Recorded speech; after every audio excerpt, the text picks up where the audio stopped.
Hello everyone, and welcome back to another match of League of Legends, where today we're going to be taking a look at a match that was played quite recently here on Rifted version 2 by some medium level players. I guess I would say this is like somewhere in between silver and gold league players here, and today spawning as the red team leader in this 4 versus 4. It's gonna be none other than Challonge 27. Gonna be spawning as a Cortex commander and in the backline here, but I guess we have time to meet our other commanders too. Spawning as the hot pink commander, and just north it's gonna be a skill change. Just to the east of that is going to be the yellow commander here, Count Killjoy, and south of all of them is going to be our orange hero, who goes by the name of Blizzard. Attacking the ground right there. The orange commander going to finish up that last metal extractor as we dance across this map here to meet our blue team. Our blue team leader, a tournament winner and a favorite of the channel, commander that goes by the name of Pro Share, clocking in at 36.79 open skill. Going to be showing us some actual pro tier gameplay. North of Shea, we have Menno Cohorn, the green commander, spawning to the right-hand side of them. We have our purple core commander, goes by the name of Zabrox, and to round things out for the blue team, we have Lobby Doctor. All right. Now, why did I have a silly little intro to this match? Well, because as I'm sure some of you in the multiplayer gaming space will recognize, this is a, well, the League of Legends map, but turned into bar. So it should be pretty interesting to see if any of that map knowledge will translate to Beyond All Reason. I would be surprised, certainly, if, if any of it transfers. I mean, maybe some of the tactics, right, about choke points and waterways, and maybe you can go kill Rohan.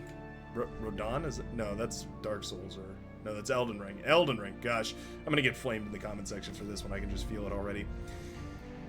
Yeah, it's a map that's themed after League of Legends. So if you're coming over from League of Legends, I know there's a couple of folks that have mentioned that they started playing this game because they said it was a 8v8 game, which is, you know, different than most RTS games, and they were interested because they usually played these big 8v8, or not 8v8, but rather just big team games. Well, welcome to Beyond Our Reason. For the rest of you that are maybe joining us for the first time, feel free to hit that like and subscribe button. Subscribe, more important than like. You learned you can also hit the dislike button, and it does, practically speaking, exactly the same thing. We are underway here, slowly but surely. This map is actually deceptively large. It does look like kind of a small map because of all these little hills that kind of cut off the map and make these choke points a little bit inaccessible. But it is actually a genuinely ginormous map. Like the rush distance, for instance, here, I'm going to take this high perspective once more, but if we measure the rush distance on this northern side here, and we take this corner, that's a giant length of map here to travel. The rush distance between these two frontline players, a little bit shorter here, but then again on that southern side, a giant corner of map to try and cover. And of course, using these choke points to get across is going to be an important strategy here on this map, so I'm very curious to see how any of these commanders are going to manage that. Grabbing these mechs is very valuable, of course, as well, all of them 2.0, which does mean that they're going to start boosting that economy quite nicely.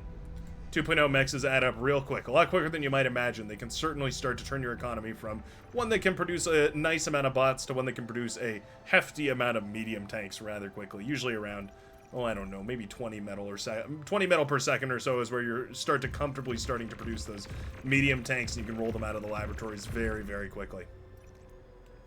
Decent engagement on the southern side. Looks like a couple of grunts have gone down here, traded out for the pawns in orange. Blizzard defending, and Lobby Doctor trying to find a little bit of value here. Reinforcing pawns will come up, and they'll manage to clean up the remainder grunts coming in one by one right here. So taking good trades, the orange commander, so far into this game. And it's important, right? Those early units matter a whole lot more because, of course, well, the earliest units are the ones that can often have the biggest impact. Maybe nothing to highlight that point better than a couple of airplanes headed across the field here. We've got those Cortex T1 bombers dropping their medium impulse warheads directly on top of the base of our blue commander. Battle paused. Wow.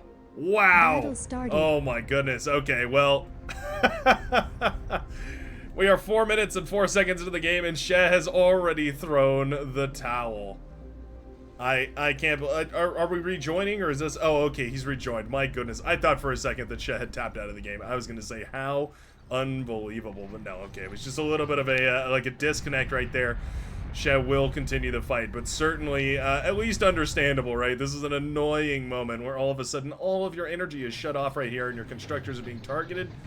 Ooh, both the constructors, one of the constructors goes down, the other one does stay up and running. Anti-air here now out and available, will start to fire away and kill the bombers. Okay, bombers go down, blue commander took a heavy hit, but at the end of it all, he is still up and running. Means no reinforcements, or very little reinforcements on the front right here, but frankly speaking, Killjoy doesn't actually have a great way of taking advantage of that fact. Yeah, Commander's just creeping forward with the LLTs here, the guards.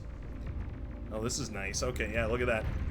Knows that we can't reinforce for a while, so may as well try and divert a bunch of enemy attention away from this line, and so does manage to sneak a couple of grunts. In fact, a handful of grunts, 8 of them now, headed towards the enemy backline. We have reinforcements moving to intercept, and well, they were unmicroed for a second here.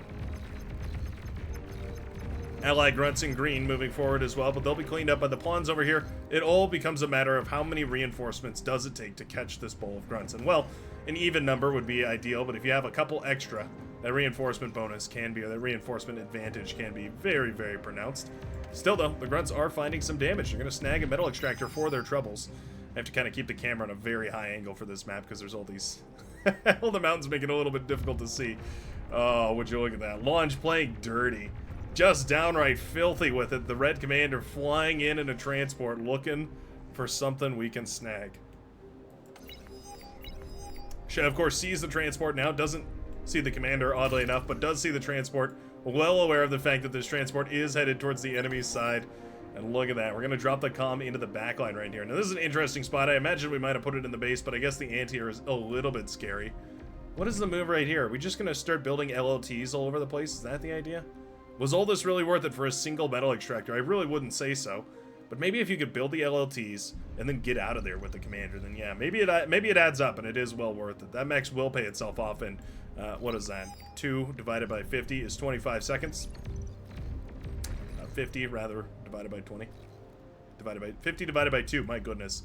Never do math in a video, that's what they say. Didn't finish up the LLT, interestingly enough. Anti-air now firing away here. We'll have to be very careful about that anti-air, but we're headed towards the blue base. Cyan here does have double anti-air turrets. Oh, we need to put the commander down. Oh, it's too high. It's too high. Boom goes the red commander, falling out of space here as the transport goes down, delivering hand-picked 1,250 metal directly to the front door here of our Cyan here, our lobby doctor. Okay. Well, that's quite nice. I mean, it doesn't get much better than that. That's the Uber Eats of all Uber Eats right there.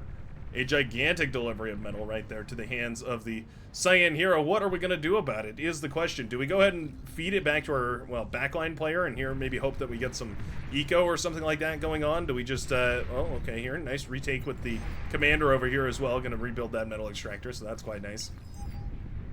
This front line has sort of fallen to shambles here. Once the medium tanks hit the field, it did mean that all of a sudden the lack of reinforcements from that early bombing run has started to catch up here now with Shed. Trying to, ooh, okay, does get a nice deke in there on one of the medium tanks. Thugs firing away, and they're not going to kill a commander quickly, but they're going to be very consistent. Yeah, Shen knows that there's not really a lot the commander can do to fight thugs. Even just a couple of them like this can be super dangerous, especially if they're spread out really nicely, because it does not take very much, especially with their flanking bonus, in order to blast a commander down. About 3% per shot. Not hitting very consistently, but every shot they do hit is a huge win in the long run. A stalwart defense on the northern side here, as it looks like, well, it's actually an aggression from Menno Cohorn, the green commander. I'm certain I'm not pronouncing that right, but we do have thugs marching out of a forward laboratory here, and it's exactly the kind of strategy that Cortex commanders love. When you talk about the Cortex bread and butter, it really does boil down to basically building 100 thugs and 5 or 6 res bots to go along beside and behind it to repair up all the thugs, of course, and also to resurrect any that should fall here. Skill change forced to pull the commander forward here just to threaten these thugs back, trying to get a forward vehicle bay up and running, but it's so expensive. And with reinforcements still waddling out of a bot lab as well, there's an extra 6, maybe 700 metal worth of units that just aren't, you know, it's not metal that's being dumped into units on the front. It's metal that's going to be on the front eventually. Oh, Deegan's hitting the wreckages, but not really connecting with the units right there. Resbot's too far forward. Oh, no. Skill change abandons the front line. Yeah. Commander already 2 hurt. And Menno Cohorn just has the advantage. We have so many thousands more metal, or maybe hundreds more metal. Yeah, about 1,000 more metal than we had on the front here for the Hot Pink Commander, and eventually that lab will fly. I would have liked to see a D-gun on the lab just to try and deny the metal to the enemy. Because undoubtedly we will have resbots, and they will be reclaiming all of this, if not resurrecting all of this. It'd honestly be pretty cool to see, like, a vehicle transition. Like, you use the enemy's vehicle lab and then eat up your own bot lab on the front, and then use that to continue the production. Plays that are technically slightly more ideal, but it takes so much APM and so much forethought and planning to actually implement that it's basically impossible. Now here's a sneaky beaky. Skill change. Skill change. Oh no! Oh, he's revealed! Has died. Red team loses their second commander of the match just 9 minutes, maybe 10 minutes into the game here as the thugs, well, a lot of them do get blown up by the commander explosion. Probably about as much metal goes out in the commander explosion there.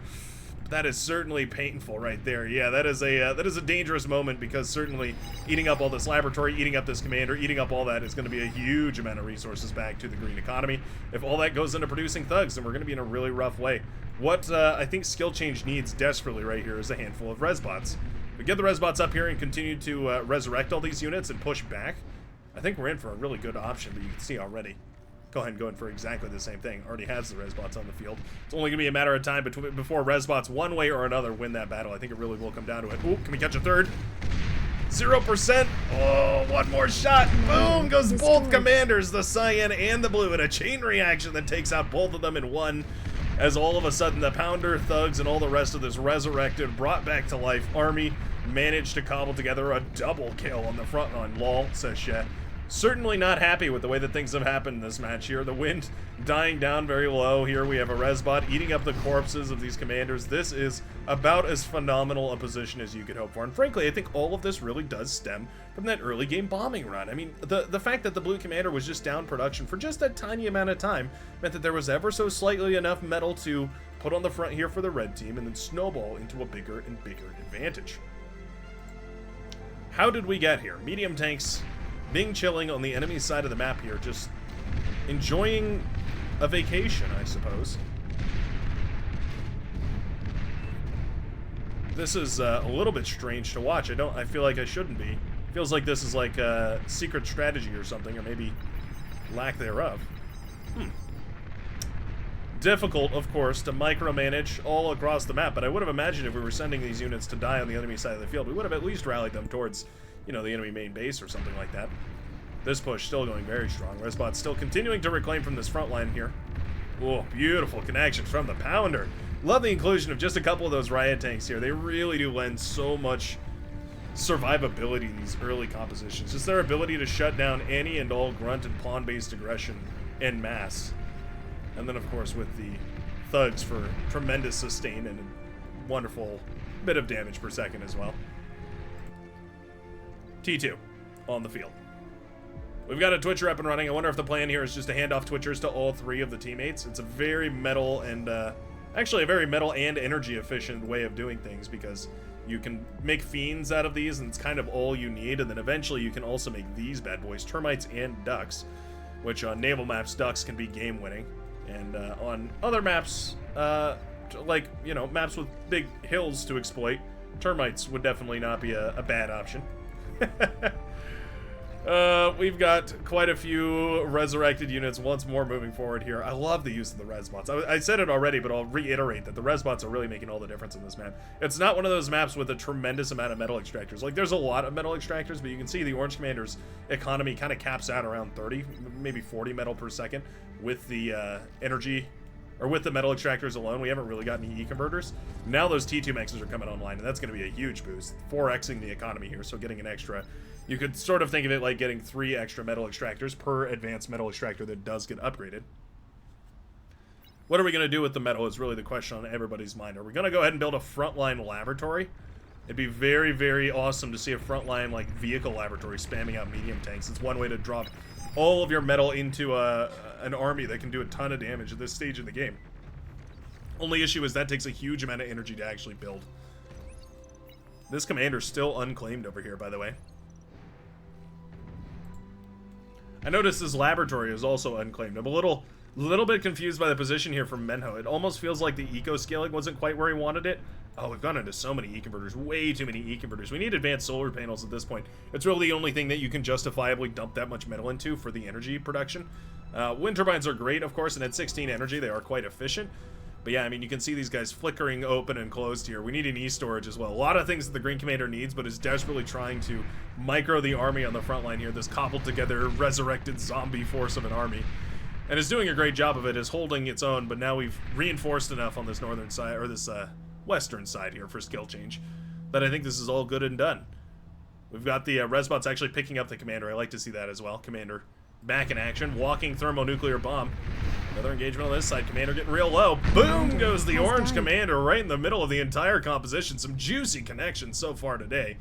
Oh, and I love this too. This is another move that I've been loving seeing recently. I've been trying to do this in my own games, and I've been, well, it's to tremendous benefit. You just send an early aircon out, and you just try and reclaim some of the battlefields from it. Like, a lot of these units won't be able to really effectively hit an aircon, so you can soak up maybe a couple thousand metal out of this. Sure, you might lose the con for 115, but the benefit is tremendous for the risk. We have the biggest mace production I've ever seen. I mean, this is about as many maces as you can produce with how fast they walk off the lab. A couple more build power here, and these would be basically instant maces. And we've got just about 1 billion of them moving forward here. At this point, we've got giant armies. 4,000 metal worth of T1 units here in pink, and we've got 3,300 metal worth of army here in green.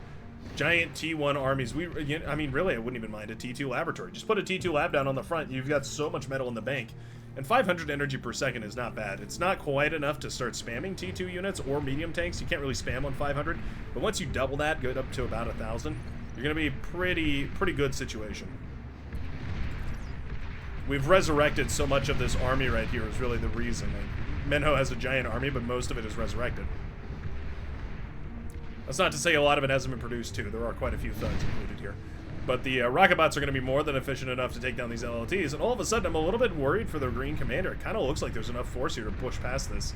And as soon as those T2 come out, of course, as well, I did see, yeah, some Sheldon making their way forward.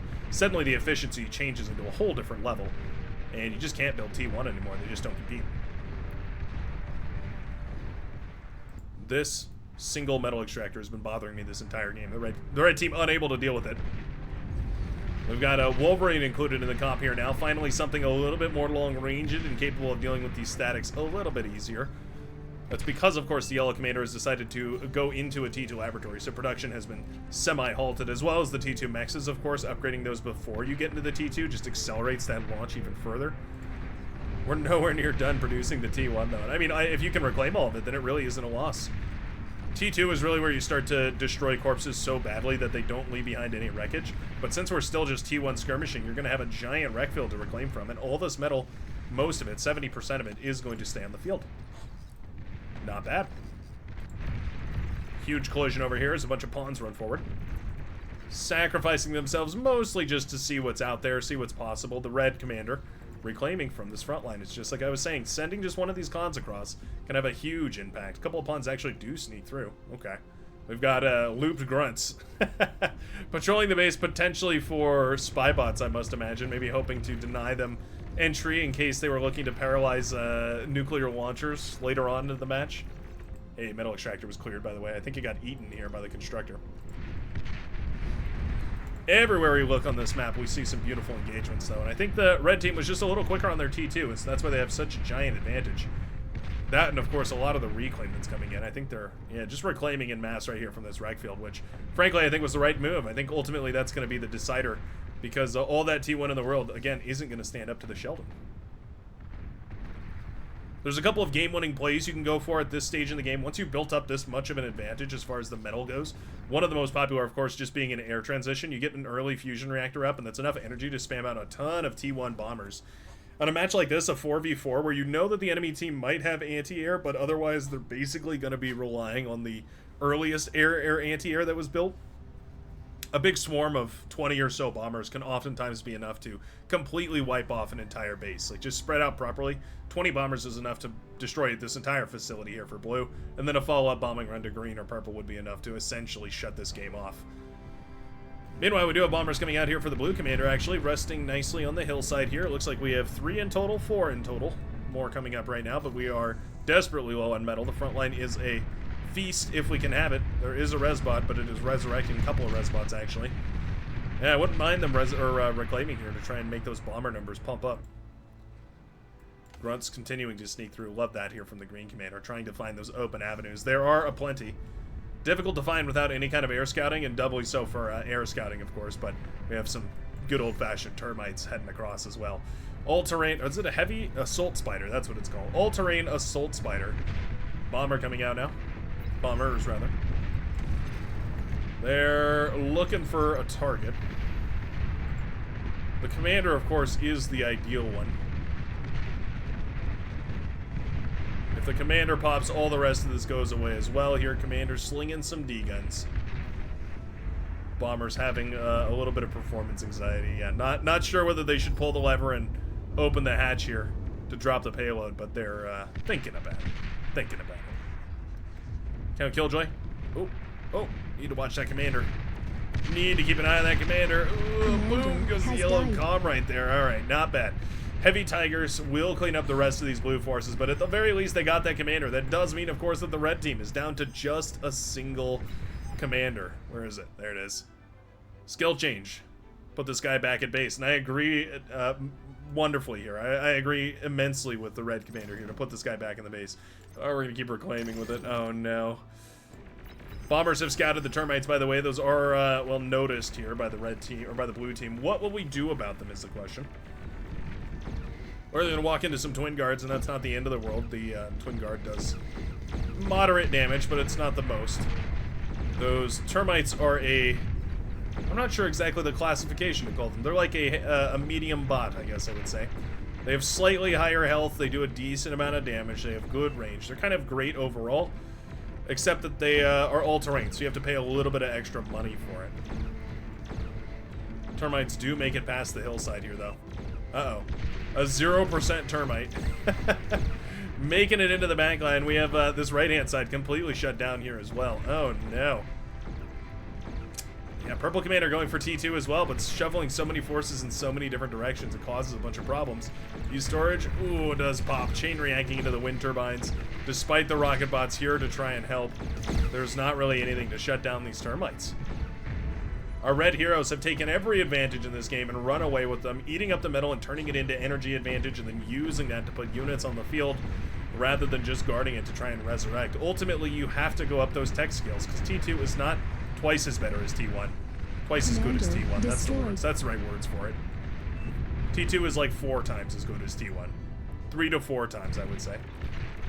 The final commander sniped for the blue team, and it will spell their demise. A GG is called as the red team manages to take the victory here in today's match of League of Legends. Thanks a ton for watching, everybody. If you did enjoy this wacky game on a wacky map, I sure hope you'll consider subscribing down below for more hijinks and shenanigans. And of course, every Saturday we do our live stream as well, which is a wonderful opportunity to take some look at some of the hard work that a lot of the modders in the community have put into developing this game further. But more than that, I hope you have a wonderful rest of your day, and I will see you in the very next match of Beyond Our Reason. Peace out, everybody.